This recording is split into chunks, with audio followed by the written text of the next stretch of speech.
So, hello guys. Narinig mo ba ako?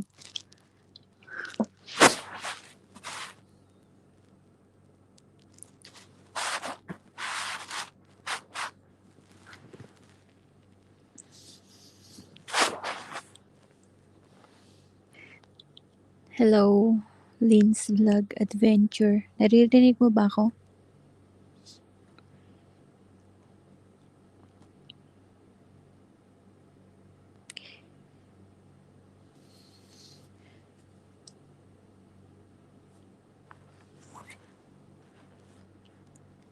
So, bale, oras is 11:25.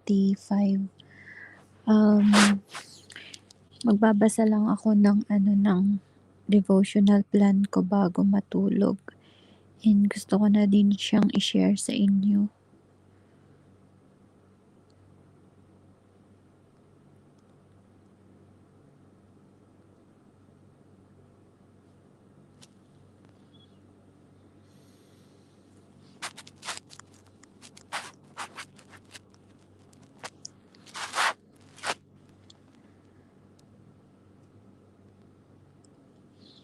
Para naman may magawa naman akong mabuti.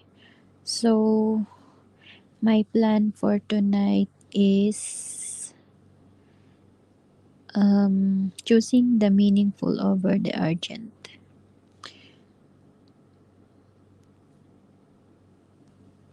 So yun, wait lang, iset ko lang yung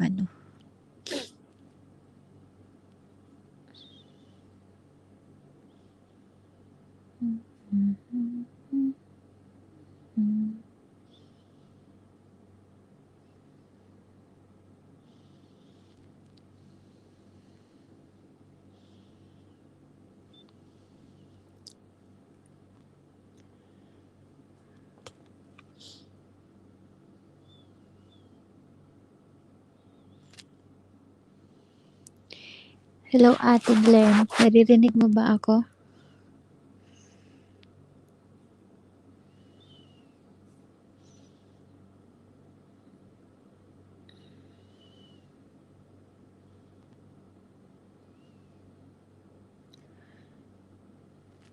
Naririnig mo ba ako?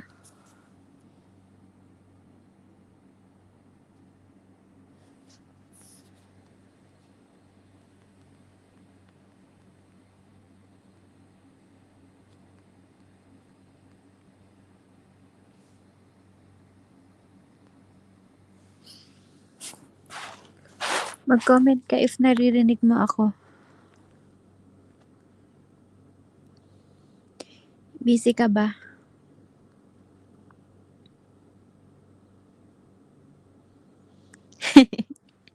Hindi, syempre.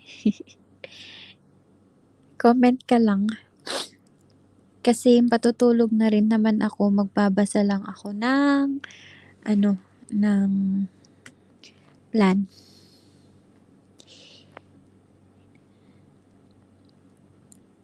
Sige, pakinggan mo na lang yung yung devotional plan ko tonight. Wala naman sila ate. Wala talaga. Bible.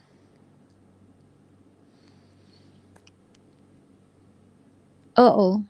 Kasi 'di ba, choosing the meaningful over the urgent. Kasi lagi kasi tayong yung parang paano ko ba i-explain 'to? Ikaw magaling yun eh. Hi, Ate Lynn. Shout out. Magbabasa lang ako ng Bible, plan ko bago ako matulog. Mamaya ko na gagawin yung yung natin, task natin.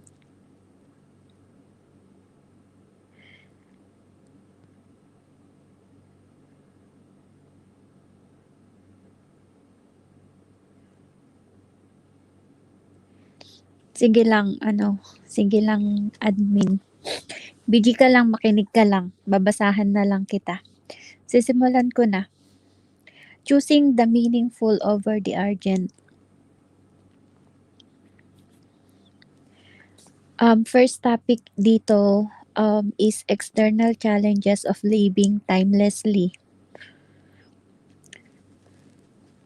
Have you felt the struggle to gain control over your time? When we struggle to keep up in the present, we fall behind to the point of taking time away from future commitments. This creates time poverty or debt. Time debt happens when we keep saying yes to new things when we don't even have time to finish what's already in front of us. We become like the person in Matthew 6:31 to 32 that is worrying and chasing after what seems urgent rather than focusing on what is important. Unlike financial debt, where money is a renewable resource, time is not.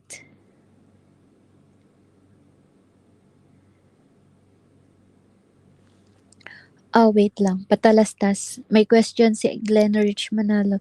Does urgent always meaningful and vice versa? It depends on the situation, I think.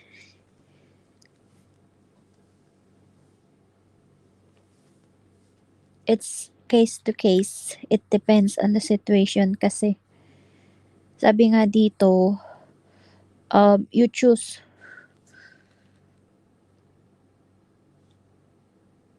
If alam mo namang hindi siya importante, eh, dun ka muna sa ano, sa urgent, di ba? Tama ba ako? Ewan ko. Kasi nagbabasa ako ng inspirational book para, alam mo din, para maitama din yung ano ko, mindset ko kasi minsan talaga hindi rin ako ano, wala rin ako sa direction. Kaya ito yung way ko para may i-direct ako sa gusto kong puntahan. Ganun. So, ayun. Tuloy ko na. Saan na ba ako kanina? Busy ka lang ate.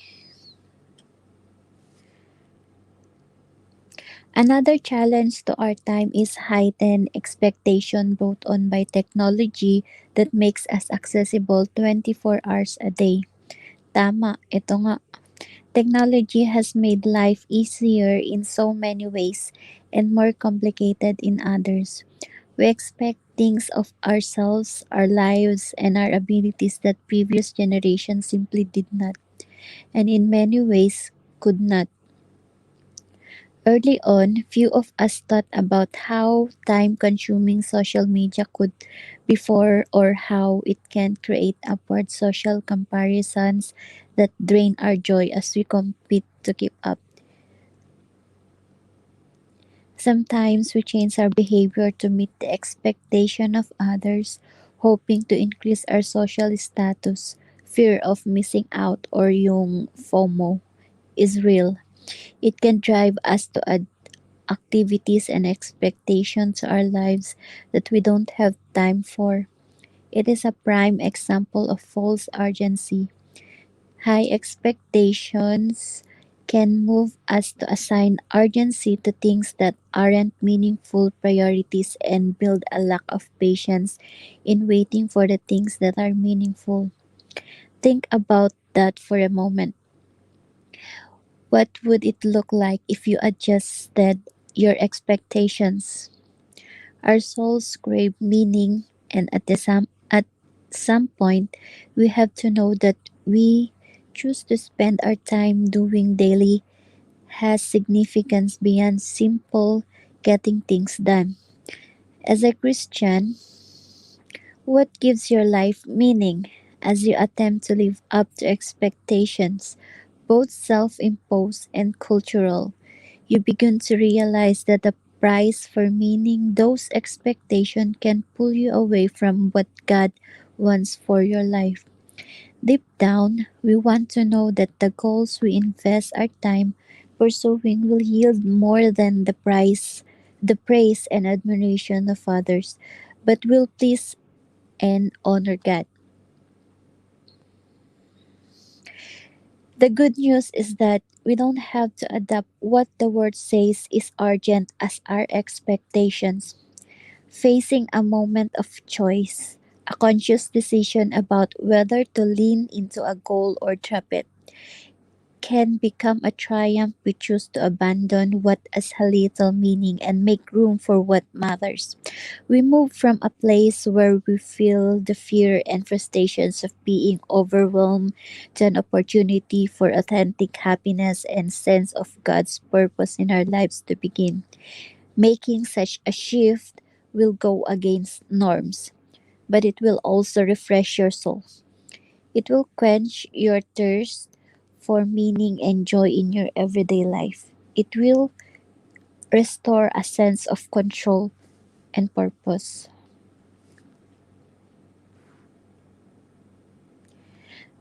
So reading the Matthew 6:31 to 32 or 34 na lang. So do not worry saying, what shall we eat, or what shall we drink, or what shall we wear? For the pagans run after all these things, and your heavenly Father knows that you need them. But seek first his kingdom and his righteousness, and all these things will be given to you as well.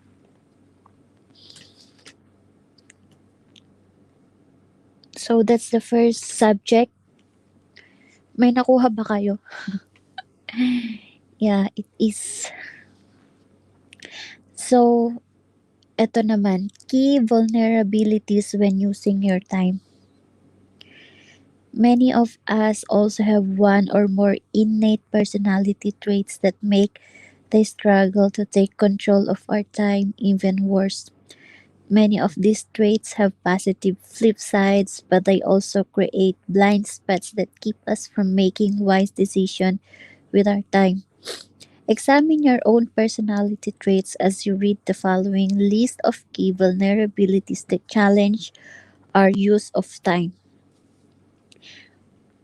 Uy, andito yung mga keys of vulnerabilities. Ang Bible app siya ate, pwede mo siyang i-download. Maganda to kasi marami kang subject. Halimbawa, ito nga about time or about if you pag na-attack ka ng anxiety mo, marami silang sa plan. Different kinds of plan. Just up i-ano mo lang siya sa Play Store, yung Bible app. Dito lang ako nagbabasa kapag ano,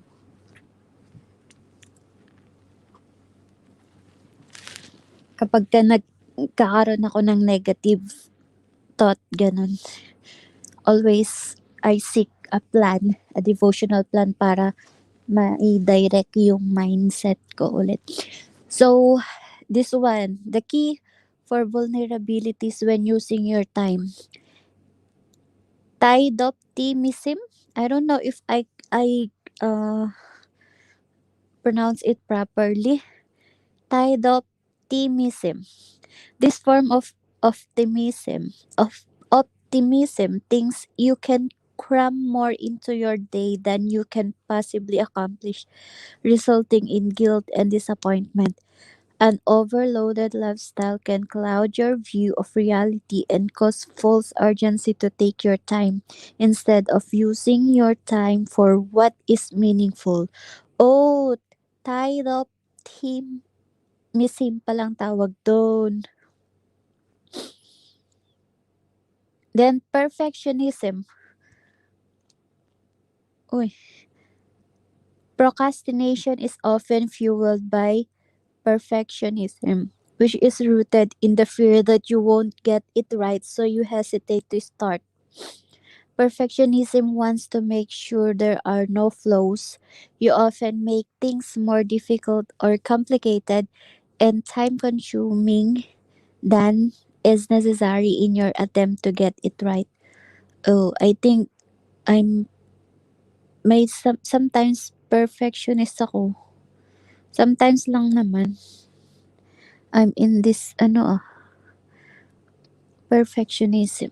Procrastination is often fueled by perfectionism, which is rooted in the fear that you won't get right, so you hesitate to start. Perfectionism wants to make sure there are no flaws. You often make things more difficult or complicated and time consuming than it is in an attempt to get it right. Okay. Overachieving. You almost you almost always do more than is required and are driven by external accolades and praise. You are rarely satisfied that you have enough. The problem may be that you have higher expectation about what you should be able to accomplish and the timeline by which you should accomplish it. Okay. Overachieving. Over responsibility. You consistently do for others what they can do for themselves. You stress about whether people in your life will hold up their end of the bargain, so you step in to take on tasks that aren't yours. Over responsibility. Approval addiction. Saying no to people makes you very anxious because you don't want to disappoint or upset anyone by turning down their requests. You want to measure up and gain the approval of others by your luxuries and your standards of living rises and happiness this brings is short lived and creates a cycle that becomes a race with no finish line. Oh, approval addiction. Sometimes I'm approval addiction too because I can say no, but it's not good. It's not healthy. Excessive guilt. You feel guilty about others' choices and things you have not actually done wrong. As a result, you overcompensate and overcommit in ways you do not have time for. Manipulative people in your life can use it to get you choose the false urgencies they want you to focus on rather than the meaningful choices that will bring peace, purpose, and happiness. Philippians 4:7 gives great advice for guiding our vulnerabilities.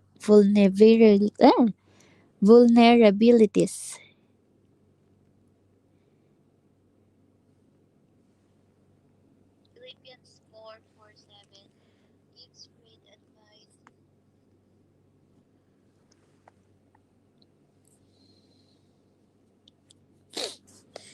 As we turn to God and seek His perspective on how to handle our challenges, we get a clearer vision of what choices will bring meaning and reduce our stress and discontent. As we make decision to choose what is meaningful over what feels urgent just because it is the norm around us, we will see personal habits and traits that we need to address. Bringing our choices to God and acquiring His peace will protect our hearts and minds, helping us set healthy priorities such as building strong relationships, a sense of community, faith connection, and financial comfort. Parang, which traits listed above you see in yourself most? Parang for me, yung approval addiction, over responsibility and perfectionism. I think yun yung traits na nag affect sa akin na which I think is parang hindi siya okay.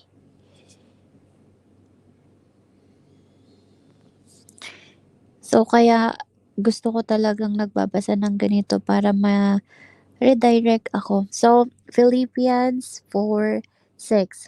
Do not be anxious about anything, but in every situation, by prayer and petition, with thanksgiving, present your request to God, and the peace of God, which transcends all understanding, will guard your hearts and your mind in Christ Jesus.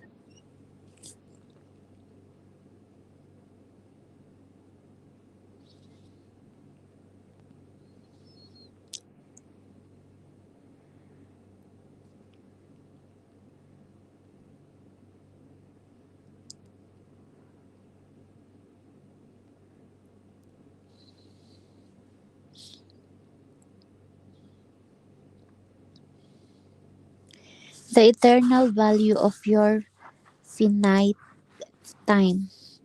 Our time is a finite resource. Sorry for the pronunciation. Once it's gone, we cannot reclaim it. Tama. We must recognize the preciousness of the gift of time we have been given, because if our perspective is skewed about the true value of our time, we won't see the urgency of making a change. An overloaded lifestyle, squeezing it all in, overwhelms our time and pushes out the meaningful that we naturally crave, and some decisions we make don't come with second chances. Who knows what tomorrow holds? We don't know how much stress will be too much stress on our bodies before we get the diagnosis. We don't know what the breaking point is in that relationship before the other person start pulling away because they are tired of being so low on our priority list. Frankly, sometimes we don't know just how much the pace and load of life are stripping away the very essence of who we are, causing us to irritable and demanding, stealing our creativity and joy, and making life more about doing than being. So, what happens when time slips out of our hands? When there is a real ticking clock that will eventually run out? Thinking in very stark terms about what it means to lose time can help us value it more deeply and ultimately make future decisions more intentionally.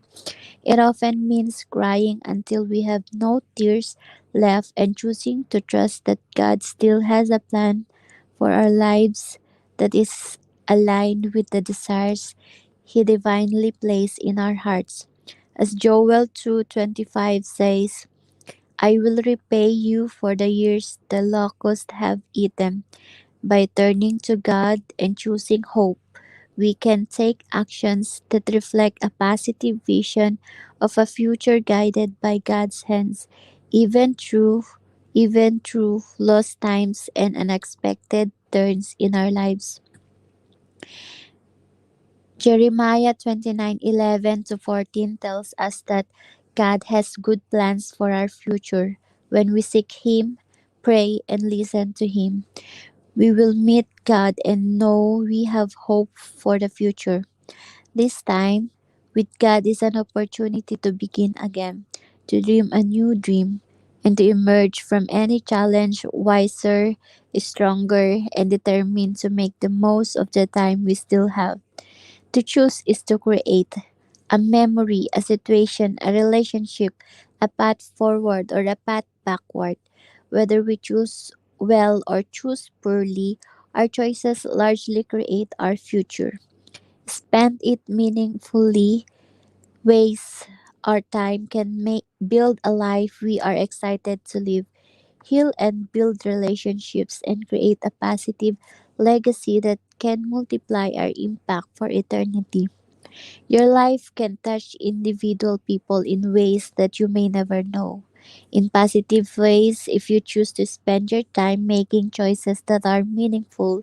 Life is not about how much you can pack into your days, but about the impact you can make with your days. Uy, quoted, life is not about how much you can pack in your days, but about the impact you can make with your days. Cool. Especially when that impact touches people. Time is finite, but your legacy is eternal. Choose wisely. Narinig mo yun, Ate Glenn? Ganda, no? Life is not about how much you can pack into your days, but about the impact you can make with your days, especially when the impact touches people. So, ang ganda nito. Sobrang inspiring. Jeremiah 29:11.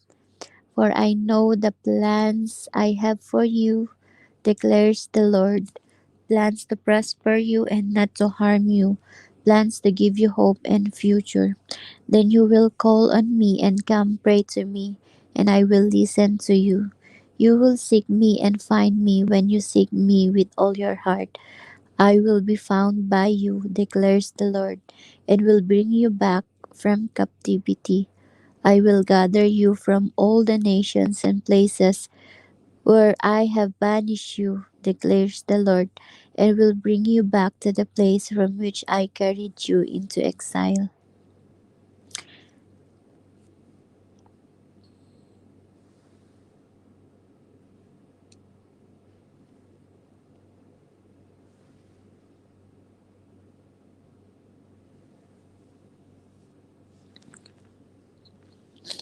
So, choosing the meaningful over the urgent.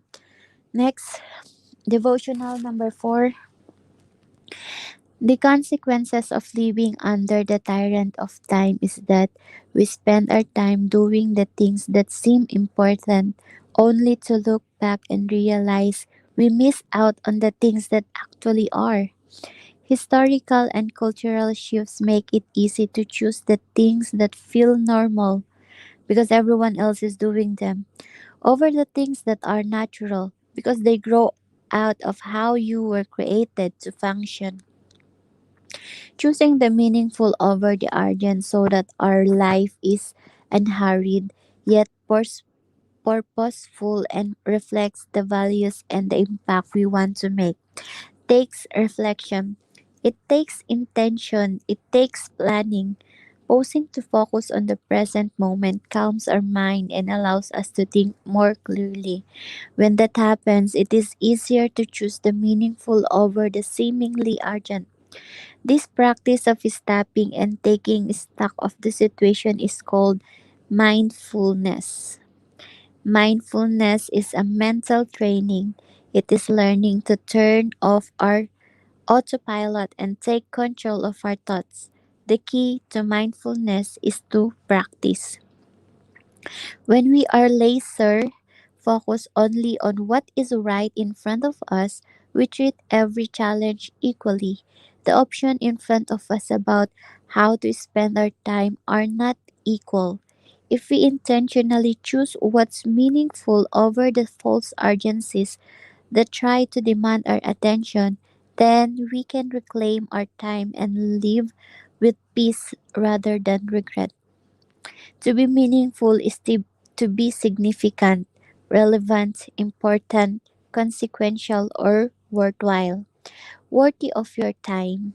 We must choose what is meaningful now. In this very moment, what is meaningful today will also be meaningful tomorrow or next year or even decades from now. Meaningful is timeless, it transcends the moment. Timeless living means choosing to spend your time aligned with the natural pace of a spiritually grounded life that prioritizes relationship and people and a pace that gives you the margin to invest in what you value. Ecclesiastes 3:11 to 13 illustrates this balance and pace.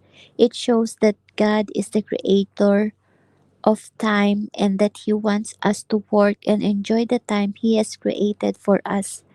Time, used well, is a gift. Just as there are timeless choices, there are also false urgencies. False urgency steals time from the things that are meaningful. Take a moment to clarify what is most meaningful to you about a particular decision. This will help you make better, more efficient decisions with less chance of regret. The truth is, it's okay to miss out. In fact, with the right perspective, we can even find joy in missing out when we see our choices as a sign of personal growth. We must put our stake in the ground and decide that will give us the meaning and joy that God wants us to experience in life.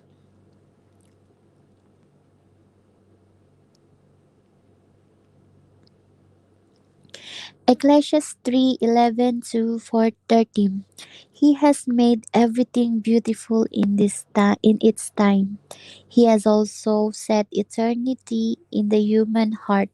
Yet no one can fathom what God has done from beginning to end.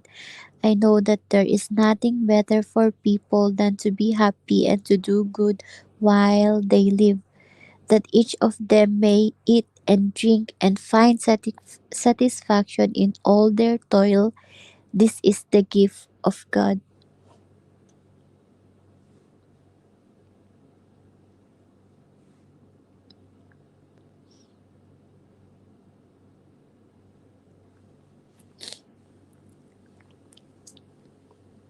Last reading about choosing the meaningful over the urgent. It's about a purpose of life. When we embark on a journey to conquer tyranny, we move from losing time to finding it. Our next move is to choose how we will spend it. The art of choosing the meaningful means being fully present and able to use our time in ways that makes our life more authentic and joyful, purposeful and satisfying.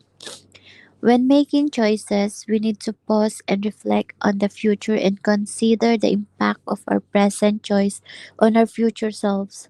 Colossians 1:9 to 12 reminds us that we have access to knowledge through our relationship with God. He gives wisdom and understanding, and when we use these resources, we can live a worthwhile life, bear fruits, grow closer to God, and have access to His strength to persevere joyfully. With a vision and plan for moving forward, we can find the road and the means to build a purposeful life, avoiding distractions, false urgencies, heartbreaks, and regret of lost times, and finding meaning, purpose, perspective, peace, healthy relationship, and happiness. Relying on God's wisdom, we can pause and tell ourselves the truth about the choices we have made. We can think deeply to find clearer vision before making more decisions. Constantly changing gears from one focus to the next without time to pause makes us unproductive, fatigue, and blurs your purpose and visions for timeless living. The key to good decisions is being truthful with yourself and then having faith that if it is not meant to be, there is a better option for you on the horizon. Another aspect of a meaningful life is pushing outside your comfort zone. Designing a life that includes meaningful work, financial security, and a healthy family life takes work and a willingness to be flexible and creative, pushing outside our comfortable boundaries into our sanctity, limiting ourselves to only what feels comfortable can be self sabotage. Pushing past our doubt is a spiritual battle.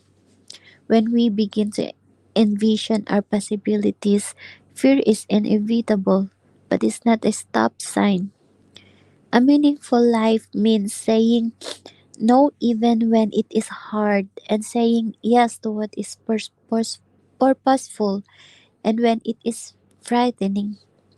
The key is taking the time to pray, think it through, decide what really matters, and chart a course that makes sense for you and your family, even if it doesn't look like the norms around you. Take a deep breath, close your eyes, and notice what comes up as you ponder that questions. Quiet gives you bandwidth to hear the divine whispers of wisdom that are drowned out by the noise of false urgencies. As we move forward with our plans, we will need to pray and seek God's wisdom often. The result is flow and ease and satisfaction. When we are fully engaged with a person, project, or activity, distractions are just background noise. We also experience burdened free time and encumbered by the feeling that we should be doing something else. The time is truly ours, unindebted to other commitments. We experience God peace and the reward of following His wisdom.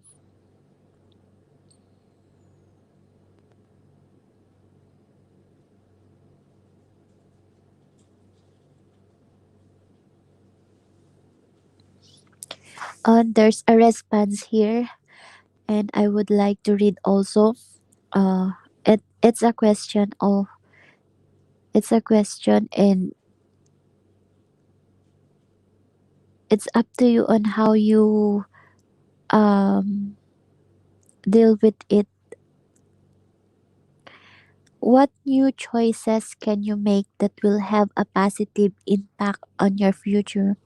Where do you need to push outside your comfort zone to pursue what is meaningful and timeless?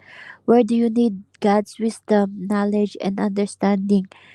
How is investing in your relationship with God vital to creating a meaningful life? So, that's all. No, basahin ko lang yung Colossians 1, chapter 1, 9 to verse 9 to 12. For this reason, since the day we heard about you, we have not stopped praying for you. We continually ask God to fill you with the knowledge of His will through all the wisdom and understanding that the Spirit gives, so that you may live a life worthy of the Lord and please Him in every way, bearing fruit in every good work, growing in the knowledge of God, being strengthened with all power according to His glorious might, so that you may have great endurance and patience, and giving joyful thanks to the Father who has qualified you to share in this inheritance of His holy people in this kingdom of light. So, that's all po. My plan complete already. Um, Sobrang ganda, as in. I will encourage you to read um, a Bible plan kasi it will direct you. Sobrang dami nitong plan. Um,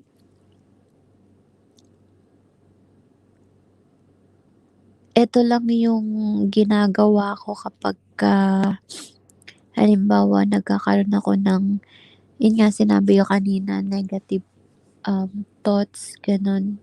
Siyempre, hindi naman natin maiwasan yun kapag umaatake yung anxiety natin. So, ayun. It will help you a lot.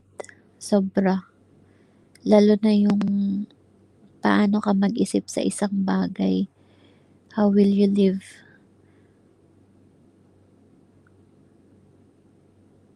Mga ganun ba?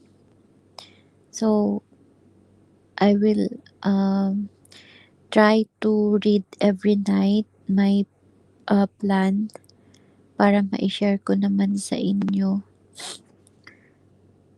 bago matulog. Yun lang. So, it's already 12:30, 12:03, kaya matutulog na ako, and hope you get inspired by my plan. So, see you tomorrow night. Magbabasa ulit ako ng plan ko. So, ayun. Thank you pala sa mga dumalaw. Si kay Ate Glenn and kay Lynn, kay Admin Lynn Vlog Adventures. Hello sa inyo. So, thank you. See you on my next reading. Bye-bye.